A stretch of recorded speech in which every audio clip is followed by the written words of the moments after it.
네, 질의 시작 전에 이 방에 계시는 의원님들께 질문 하나 드리겠습니다. 의식이 없는 사람을 차량에 4시간 이상 방치해서 사망에 이르게 했다면 살인죄가 적용될까요?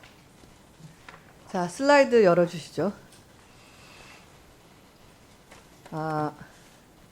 지금 보시면 국토연구원에서 어떤 일이 일어나냐면 2019년 8월 16일 금요일입니다. 휴가 중이던 A 연구원에게 전화로 부원장이 출근 지시를 합니다. 그래서 휴가를 취소하고 연구원이 부원장에게 있는 곳으로 갑니다. 만난 두 사람은 세종시 모 횟집에서 저녁 식사 후 이 부원장의 집으로 향합니다. 자, 그 다음에 나오는 CCTV는 유가족들이 취득해서 제출해준 CCTV입니다. 17일 2시 10분 숨진 A 연구원이 부원장 집에서 의식이 없는 상태로 질질 끌려서 나옵니다. 그리고 이 부원장이 곧바로 지하 주차장에서 의식이 없는 A 연구원을 본인의 차에 태웁니다. 이 시간이 새벽 2시 10분입니다. 새벽 6시 이 부원장이 다시 자기 집으로 돌아갑니다. 옷을 갈아입고 A 연구원의 속옷을 챙깁니다. 오른쪽 손에 있는 하얀색 표시가 바로 A 연구원의 속옷입니다. 그리고 7시 10분에 NK 세종병원 응급실에 도착합니다. 도착을 했을 때는 이미 사망한 상태였고요. 사망자가 속옷이 없는 것을 보고 이상하게 여긴 간호사가 경찰에 신고를 합니다. 오후 1시죠. 세종경찰서가 참고인으로 부원장을 부릅니다. 부원장은 뭐라고 얘기하냐면 서울에 같이 갈 날이었는데 만나기로 한 시간에 나타나지 않아 전화를 2차례 했는데 받지 않아 국토연구원 근처로 가보니 인근 주차장에서 이미 의식을 잃고 쓰러져 있었다.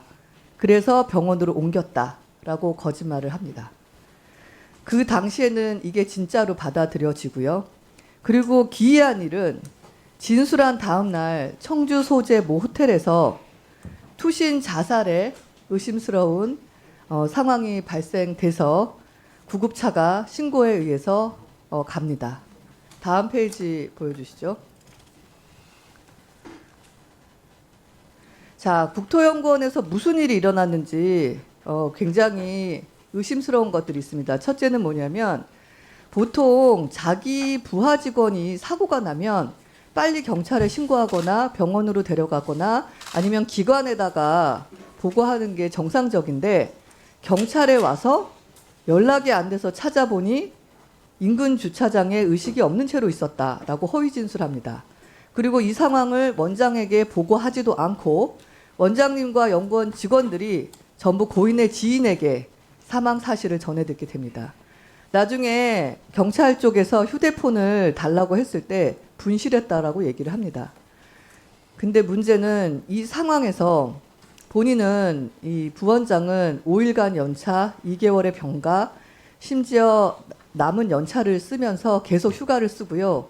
퇴사할 때까지 그 기간에 받은 급여는 3,650만 원입니다. 11월 11일 사고는 8월 달에 났는데 11월 11일 유가족이 아파트 CCTV 영상을 갖고 국토연구원에 가고 경찰에 가고 해서 이 사건은 다시 진행이 됩니다. 1월 불구속 기소돼서 검찰 송치됐고요. 지금 10개월째 지지부진한 상황입니다. 다음 보시죠. 근데 아이러니하게 이 부원장은 사고가 있던 날 이달의 우수 선임 연구원이 우수 연구자가 되었습니다. 뭐 그럴 수 있다라고 생각합니다. 근데 문제는 징계받고 퇴사한 지가 언젠데 오늘 날짜까지도 국토연구원의 홈페이지에 들어가면 버젓이 이달의 우수 연구자로 이 페이지가 있습니다. 자, 원장님께 제가 질의 드리겠습니다.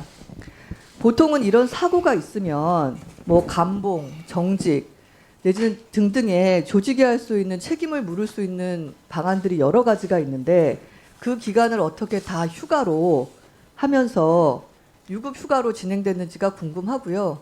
또한 수사가 이 정도로 진행이 안 되면 그 연구원 차원에서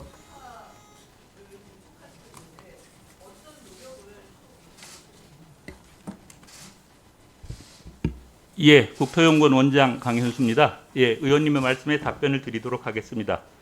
저희 연구원에서는 이 해당자에 대해서 첫 번째로 직위 해제 조치를 했고 그 다음에 파면 조치를 하였습니다. 그리고 현재 수사 중인 사항에 대해서 경찰과 검찰에 요구하는 모든 자료를 성실히 제출하였습니다. 제가 이거 에 정말 많은 전화가 오더라고요. 이 발표하지 말라고. 그다음에 그 10월 13일 날 법사위에서 부정직업 국정감사에 어떤 지진이 있었냐면 이게 10달째 수사가 안 될 만한 상황이 아니거든요.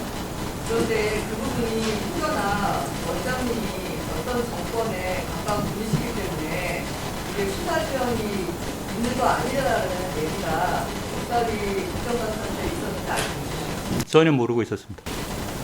알겠습니다. 그러면 이 수사를 위해서 어떤 수동적인 거 말고 적극적인 어떤 노력을 하고 있습니까? 저희들은 경찰과 검찰이 원하는 모든 자료를 즉시 제출을 했고 여전히 현재 경찰과 검찰에서 수사 중인 사안으로 알고 있습니다. 오전에 제가 말씀드린 것처럼 만약 간호사분이 신고하지 않았다면 그리고 3개월이나 지나서 그 돌아가신 분의 남편분이 CCTV를 입수해서 경찰에 신고하지 않았다면 이 사건은 그냥 억울하게 묻히는 사건입니다. 그 사건 이후에 원장님 유가족들 위로를 한다던가 아니면 원차원에서 뭐 위로금을 전달한다든가 재방 방지 시스템을 뭐 마련했다든가 이런 일 하셨습니까? 저희 항상 저희 직원들 전체가 함께 근무하던 직원이 뇌출혈로 사망한 사건에 대해서는 다들 굉장히 가슴 아파하고요. 아니 근데 앞에 CCTV 보셨지만 이게 단순 뇌출혈이 아니지 않습니까?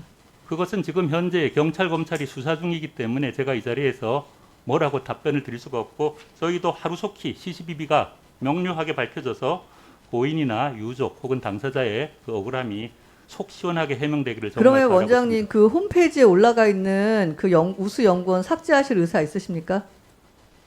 그것은 이 일을 하고 관계없이 그 연구 결과물에 대한 그 평가였기 때문에 그 부분에 대해서는 한번 저희들이 내부적으로 검토해서 그 판단하도록 그럼 하겠습니다. 유죄가 났을 때만 삭제하실 겁니까? 유죄가 나야지 삭제하실 겁니까? 이 사건은 그 연구와 관련된 게 아니라 아니 다른 그러면 수사 촉구에 대해서 원 차원에서 경찰이든 검찰이든 의사 전달하실 의사 있으십니까? 예, 저도 하루 빨리 이 사건을 빨리 경찰 검찰이 수사해 주기를. 그러면 저희 바라고 의원실로 이 건 관련해 가지고 내부적으로 어떤 조치를 취하셨는지랑 향후 어떤 조치를 취하실 건지 좀 보내주시기 바랍니다. 예, 그러게 하겠습니다.